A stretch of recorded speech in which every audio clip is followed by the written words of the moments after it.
We open to a familiar face for those who know a little bit about the next generation. His name is Boothby, and he's the head groundskeeper at Starfleet Academy. It's a busy place, and the activity is being viewed through a lens. The person holding the camera is Chakotay. Either Voyager got home after the end of the last episode and the next 3 seasons are him on holiday, or we're in the middle of something a bit odd. As Chakotay's scanning elsewhere, Boothby approaches him. During the conversation that results, Chakotay tells him that he's from the Intrepid, which is the original prototype for Voyager. Boothby's confused as he's had that ship's in the Romulan neutral zone, which is an odd thing for a groundskeeper to know about, so we'll add that to the list of things that are off. Chakotay gets a cadet to take a shot of the two of them together before leaving. Next stop is the Academy pub, which might go some way to explaining why the campus is held in such high regard. Chakotay is greeted by a stranger who introduces herself as Valerie Archer, with him responding that his name is Jason Hayek. Maybe he changed it before starting the holiday. Their small talk is silenced by a guy in the background. He's gargling and clawing at his neck while his face wobbles about a bit. As he's dragged away, Valerie asks Chakotay if he's ever reverted, apparently referring to the chap with the fluctuating face, and saying he'll be pulled out of training if it happens again. And that training seems to be in how to act human. Valerie's struggling with the whole breathing oxygen and walking on 2 legs thing, she says, then changes the topic as they're supposed to stay in character. It would appear we're in some sort of espionage school for aliens. Tuvok arrives to retrieve Chakotay as Valerie tries to organise a date with him, and once out of earshot, Tuvok admonishes him for interacting as they were only supposed to observe. Chakotay shares the news that this is a training camp for impersonating humans, but doesn't know why, so they're as clueless about what's going on as we are. As they get ready to teleport away, they're stopped by a guard. They've accidentally gone somewhere they shouldn't have, and he's quite insistent that they should come with him.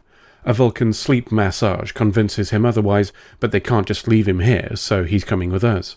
They all teleport aboard the Delta Flyer so we can get our money's worth from the new set, and we leg it back to Voyager with the lad we just kidnapped from the space station we were on. The kidnap victim wakes in sickbay to find Janeway and company watching him.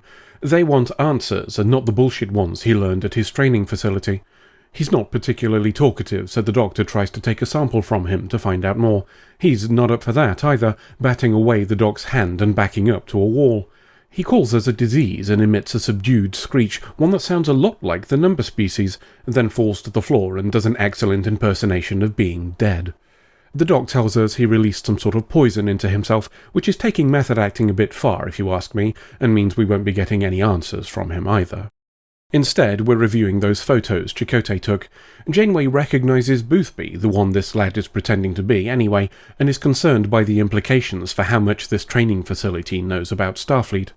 And that training facility is no joke either, a simulation of the grounds of the Academy, which also happens to be the headquarters for Starfleet Command. The station it's on is serious too, and an attack would not go well for us.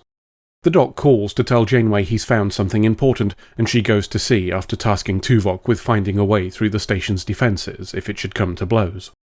Down in sickbay, the doc is showing Janeway a thing that proves the alien is an alien.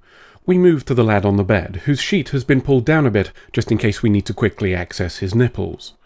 The doc says he can do a science thing that'll turn him back to whatever he was before he was changed to resemble a human, and this confirms that the number species are the ones who've taken an interest in us. Let's have a meeting to figure out what the fuck we're going to do. The common consensus is that this is a precursor to infiltration or invasion. To be fair, the number species did say they plan to exterminate everything in this galaxy, so that seems a fair conclusion. We're not going to stand idly by and let it happen though. Tuvok's told to work on buggering up the power supply for the station, and Seven's going to work on some of those mini-bot fireworks that we used when we saw the number species the last time. Except it wasn't the last time, was it? And everybody seems to have forgotten this important fact. The last time we saw the number species, it was the one being chased by Hirogen. It wasn't interested in a fight and only wanted to get home, something Janeway promised to help with. That ended terribly, of course, but it shows they can be more than simply aggressors. It's odd that nobody thinks of this. Maybe Chakotay remembers, which is why he's going to go back to keep that date Valerie offered him. If nothing else, it'll be a way of avoiding Neelix's cooking. Before he sets off, he takes another look at the station in astrometrics. Janeway joins him and they have a little chat about the Academy, during which Chakotay realizes she's testing him. He and Tuvok were there for hours, and anything could have happened. Chakotay offers to undergo a scan, and we go down to sickbay with the security guards Janeway brought with her and left at the door. It's nothing personal, of course. In fact, she's checking the entire crew. The number species got their data from somewhere, and Voyager itself is a possibility.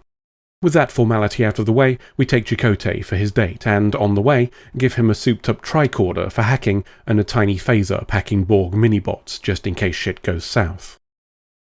Speaking of minibots, Seven's upgraded their killing potential. The doc thinks that's overkill, but Seven's concerned that the year since we last used them might have given the number species time to make a defense. If there's a molecular arms race going on, she wants to be prepared. The doc suggests testing the new minibots on the corpse of that guy we kidnapped, so we know if they work. They take a while to get going, suggesting Seven was right, but do the job eventually. Despite all this preparation, the doc's the first to suggest that there may be a diplomatic solution here. Okay, we're making weapons, but that could be seen as a deterrent and used to bargain from a position of strength. Seven points out that nuclear weapons were considered similarly on Earth right up until World War III, when they killed several 100 million people. Mutually assured destruction only works if the other side cares about being destroyed. We leave them to it and go to the Academy pub with Chakotay. Boothby and Valerie are talking when he arrives, somewhat suspiciously in my opinion, but maybe I'm overthinking it. Boothby leaves to let them be alone, but he might as well have not bothered, as they're closing for the night anyway. Valerie suggests they take the date elsewhere, suggesting they go dancing at a Vulcan nightclub that are having, quote, a farr night. I've never heard it referred to as dancing before, but Chakotay accepts. Dirty bugger. Whatever farr night entailed, it at least got him an invite back to Valerie's apartment. Once there, Valerie drops the act and starts talking about humans. So primitive, yet so complicated. It's a shame they're all fueled by hate and attack anyone who's different. She pops off to take a Be Human injection, and Chakotay uses the time to break into her computer with his hacking tricorder. He's done and at the window before she gets back. They move to the balcony, and Chakotay tries to float the idea that Starfleet may not be out to kill them all, that the previous encounter was an isolated incident. Valerie's not receptive, so he calls it a night instead, but before he can get away, she wants a goodnight kiss. Chakotay turns it into more than a peck, then buggers off without another word. Valerie goes back inside and, pulling a gizmo from her desk, scans the hand she'd rubbed on his face. A call to Boothby tells him and us that their suspicions about Chakotay were correct, and she suggests switching the simulation back to day mode so they can catch him. A short chase ensues where Chakotay can't contact the Delta Flyer, and after pooping some yellow at a very surprised extra, he realizes there's nowhere to run, allowing himself to be grabbed and dragged away. Seven's been working on weapons. We now have a large array of fireworks armed with Borg minibots. I guess we figured out how to replicate torpedoes at some point over the last 4 years. Janeway wants more, expecting a fight, but there's something nagging at her. Starfleet are supposed to exhaust all options before resorting to conflict, she says, calling it Directive 010. I guess that sounds more serious than Directive 10. No time for thinking about that, though, as she's summoned to the bridge. Paris is calling and tells her that they had half a message from Chakotay before he got cut off. Now the station is shielded and they can't see inside to find him. Voyager goes to meet them at the station. The choice over whether or not to fight may no longer be hers to make. Back on the station, Chakotay's been brought to Boothby and Valerie. They want information on how he found them and how many ships we have here. To answer the former, their simulation was a little too good. They'd sent out what looked like a Federation signal, and we tracked it. As to the latter, we only have one ship, and won't be bringing more despite Boothby's fears of an incoming fleet. Voyager's detected, and Chakotay tries to convince them that it's not an attack, but rather them looking for him.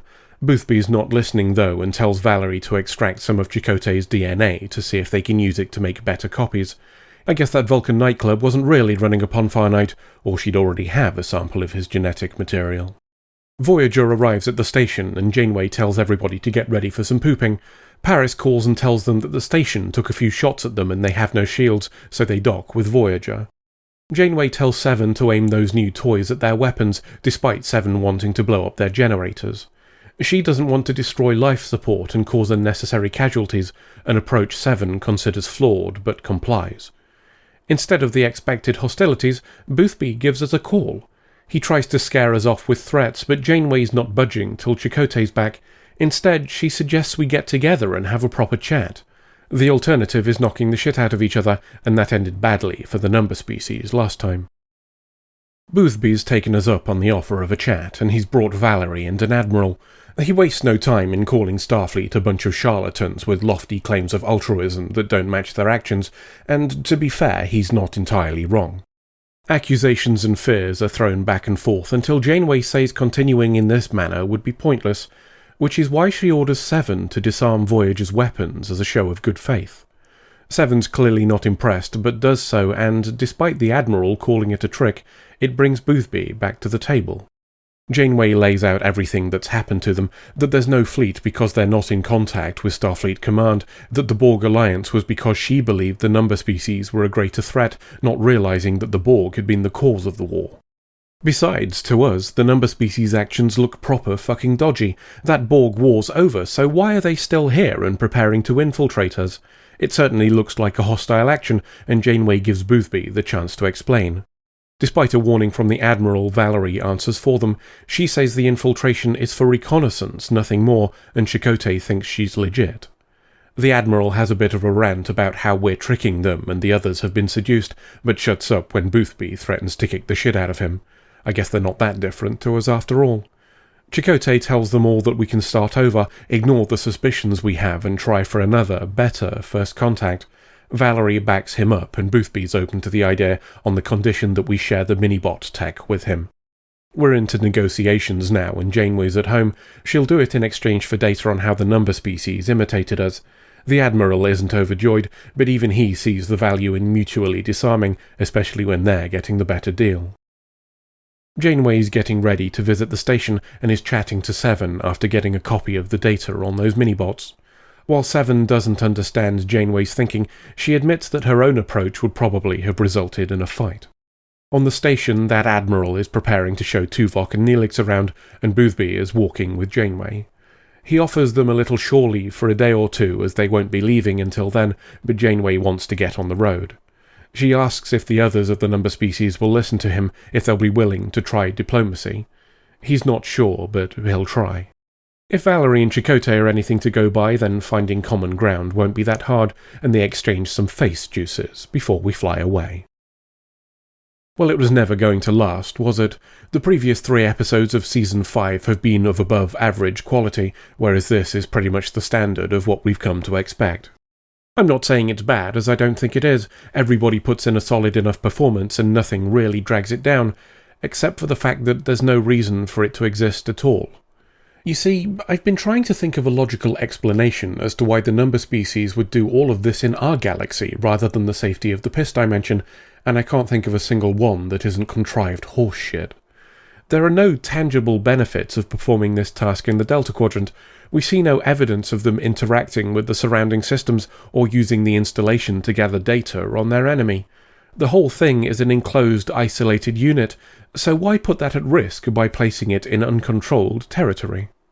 If you're willing to overlook that, then the episode has some positives. We go a little way to laundering Janeway's reputation with regards to that questionable choice of a Borg alliance, and we play up her diplomatic abilities in a show that usually has quite a lot of shooting in it. The episode also ties into what we saw in Prey, where not all of the number species are genocidal dicks. Thing is, I kinda like the idea that some species are just genocidal dicks. The perpetual problem that most of Trek's aliens have is that they're not, well, alien enough. The idea that most species are what we'd refer to as civilized may be a pleasant one, but a bunch of xenophobic shitbags who just want to watch the galaxy burn would have made a nice change, and perhaps a more memorable one to boot. Before we go, there is one part of this that I liked a lot. Janeway considering that Chakotay could have been an imposter is something that doesn't forward the story in any significant way, but it's a wonderful lesson in world building, and the security team she had waiting outside just in case shit went south was the cherry on top. Somebody put a bit of thought into that scene, and it shows. End of episode. Why am I in a dog again? What's wrong with dogs? What's wrong with dogs? I'm a computer for a starship. I'm made to travel faster than light, with the power to destroy worlds. Your defining feature is that your tongue reaches your scrotum. Don't knock it till you tried it. Besides, spaceships don't get belly rubs. I'm not going to have this conversation. I just want to get back into Voyager. Fair enough. To thine own self be true and all that. But you should probably give the bollock thing a try before you go. You know, for science. Woof.